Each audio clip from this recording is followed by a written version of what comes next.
Welcome back to Mingle Podcast, the podcast that helps you speak English more confidently every single day. I'm Anna.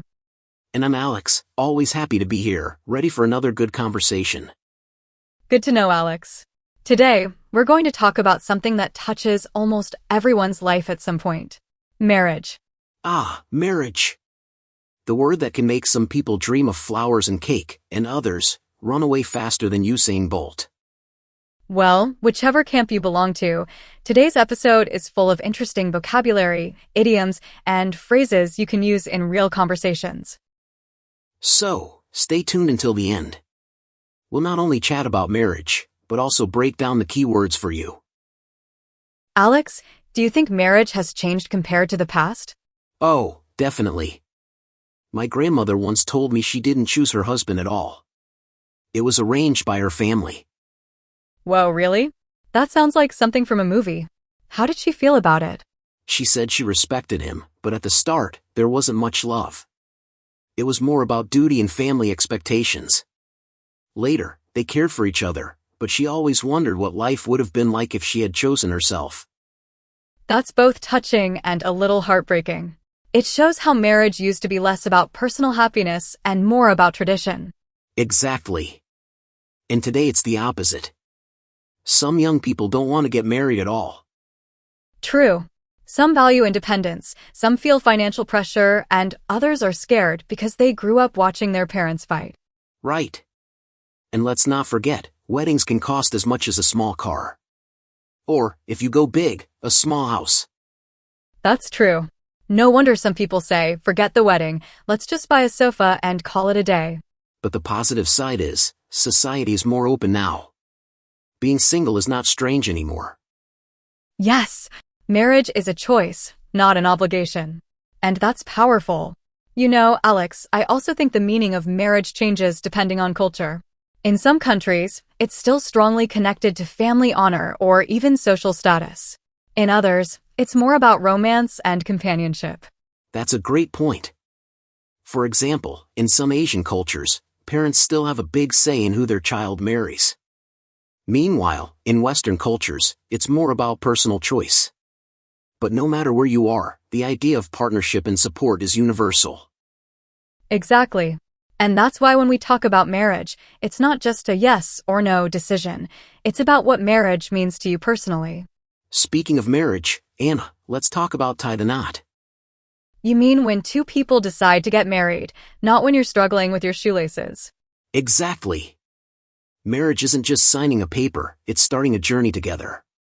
And let's be honest, that journey comes with both beautiful moments and real challenges. I always think of marriage like planting a tree.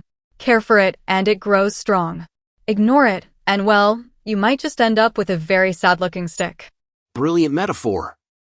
And many people expect a fairy tale marriage where everything is perfect, but real life has bills, noisy kids, and sometimes arguments about whose turn it is to take out the trash. Exactly. That's why compromise is so important. Right. Compromise doesn't mean losing, it means meeting in the middle. Like one partner loves the city, the other loves the countryside, so they end up in a small town where cows and coffee shops both exist. Perfect balance. And modern couples also divide responsibilities, not just women cooking and cleaning. Absolutely. I know a couple where the husband cooks every night, and the wife handles the finances.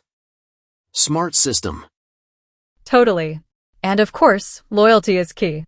Being loyal means standing by each other through thick and thin, not just avoiding temptation. Right. Because let's be honest, every marriage has its ups and downs. And sometimes the downs involve who forgot to do the laundry. Yes, but the secret is to work through issues together. Silence doesn't help. Communication is like oxygen. Without it, the marriage suffocates. Oof, that's deep. And true. Some couples even go to counseling. It doesn't mean weakness, it means they want to fight for the marriage, not in the marriage. Well said. A happy marriage doesn't just fall from the sky.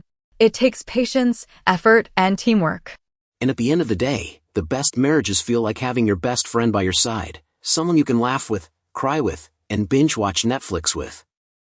Exactly. You know, some people also describe marriage as a mirror. It reflects back who you are. If you're patient, kind, and supportive, the mirror shines. But if you're careless, that mirror can show cracks. That's true. I once read a quote, "Marriage doesn't make you happy, it makes you grow." And I think that's really powerful. You know, Alex, there's another expression I love, a match made in heaven. Oh yes, that's a good one. It means two people who are just perfect for each other. Example, when she met him, it was like a match made in heaven. They just clicked instantly. Meanwhile, there's also the phrase ball and chain, which some people jokingly use to describe their husband or wife. Right? It's not very romantic, but it shows how some people feel tied down by marriage. Yeah, it's often used as a joke. Like, "I can't go out tonight, the ball and chain said no." Okay, maybe don't use that on your anniversary. Another one, to pop the question. Yes, that means to propose marriage. Example, he popped the question during their holiday in Paris. So listeners, you now have extra idioms to describe marriage in both sweet and funny ways. All right, vocab time. First phrase, tie the knot to get married. Example, after 5 years of dating, they finally tied the knot on the beach. And no, shoelaces are not involved. Next is fairy tale. It means something unrealistically perfect. Example, their wedding looked like a fairy tale, but their life was far from magical. Then we have compromise, to meet in the middle. Example, they compromised on vacation, 1 week hiking, 1 week at the beach. Smart deal. Next, divide responsibilities, share tasks fairly. Example, I cook, you wash the dishes. Fair trade. Then comes loyal, faithful, supportive, trustworthy. Example, a loyal partner doesn't run when things get hard. And last but not least, two expressions, ups and downs and work through issues. Example, every couple has ups and downs, but the strong ones work through their issues together. Oh, and let's not forget the extra phrases we added today, a match made in heaven, ball and chain, and pop the question. Try using them in your own sentences. Boom! Vocab done. We hope today's talk gave you fresh vocabulary and some smiles along the way. Remember, marriage is not just about love, it's about teamwork, loyalty, and communication, plus deciding what to have for dinner every single night. Exactly. Now it's your turn. Write a short paragraph about what makes a good marriage and try to use today's words. Challenge accepted? Great! Thanks for listening to Mingle Podcast. Until next time, keep learning, keep practicing. And keep laughing because English is more fun that way. Bye for now.